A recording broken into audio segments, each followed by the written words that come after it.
الذي نور قلوب المؤمنين، والصلاة والسلام على النبي الكريم.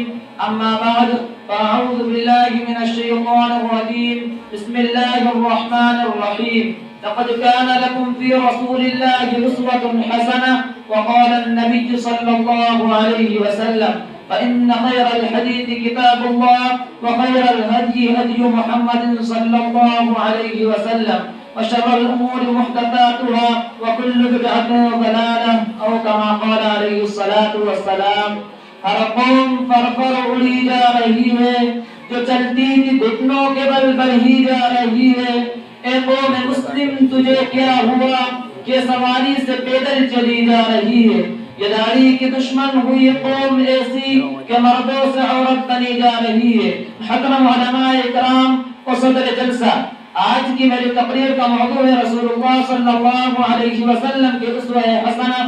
امید ہے کہ بغور سماعت فرمائیں گے. محترم سامعین اکرام، آج ہم مسلمانوں کے حالات پر سرسری نظر ڈالیں تو محسوس ہوگا کہ جو مسلمان کل تک سمندروں اور ہواؤں کو اپنے تابع کیے ہوئے تھا، آج وہ غلیظ کیوں ہو رہا ہے. اور مسلم قوم جس کی ایک آواز پر درندوں نے چند محمد جنگل کے جنگل خالی کر دیے تھے، آج ایک چوٹی بھی اس کا حکم ماننے کے لیے کیوں تیار نہیں. جن کی صورتوں کو دیکھ کر گروہ کفار نے اسلام قبول کیا تھا، آج ان کی صورتوں پر دہشت گردی کا الزام کیوں لگایا جا رہا ہے. اور مسلمان جن کی امانت و دیانت کو دیکھ کر دشمن بھی اپنی جوان لڑکیوں کو سال کے لیے ان کے پاس چھوڑ دیا کرتے تھے، آج وہ غداری اور خیانت کے ساتھ کیوں متهم ہو رہے ہیں. اور مسلم قوم جس کی سچائی اور عدل و انصاف کی غیر میں نکال دیا کرتے تھے، آج وہ جھوٹ اور ناانصافی میں ضرب المثل کیسے ہو گئی. اور مسلمان جس نے کبھی شیروں اور چیتے سے سواری کا کام دیا ہو، آج وہ گیدڑوں اور کتے سے ڈرنے لگا.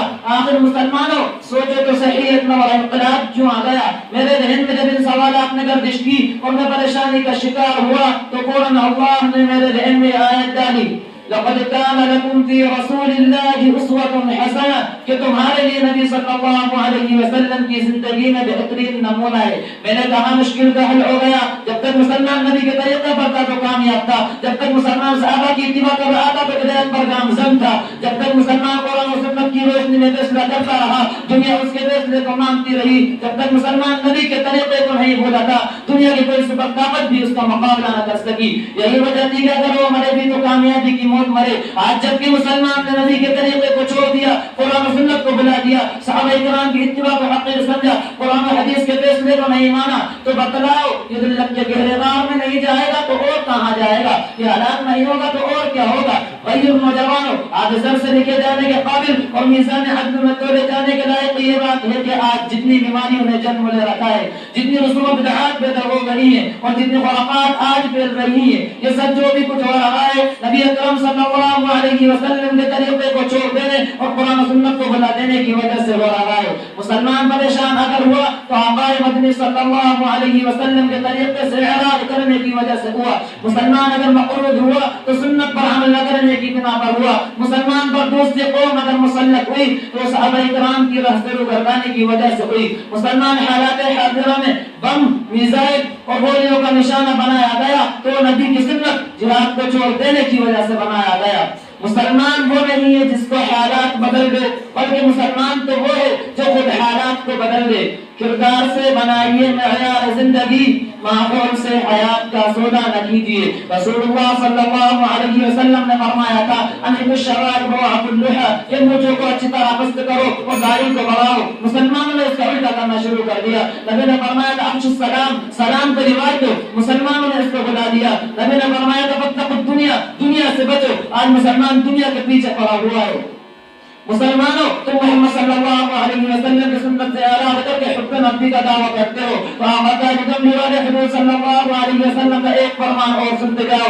آپ صلی اللہ علیہ وسلم نے فرمایا: من رغب عن سنتی فلیس منی، جو میری سنت کو چھوڑ دے گا اس سے کہہ دو کہ میری امت کی فہرست سے نکل جائے. جہاں چاہے جائے، جو چاہے بن جائے، یہودی بن جائے، نصرانی بن جائے. میں نے نبی صلی اللہ علیہ وسلم سے پوچھا کہ آپ کا عاشق کون ہے؟ محبوب آپ کو کون پیار کرتا ہے؟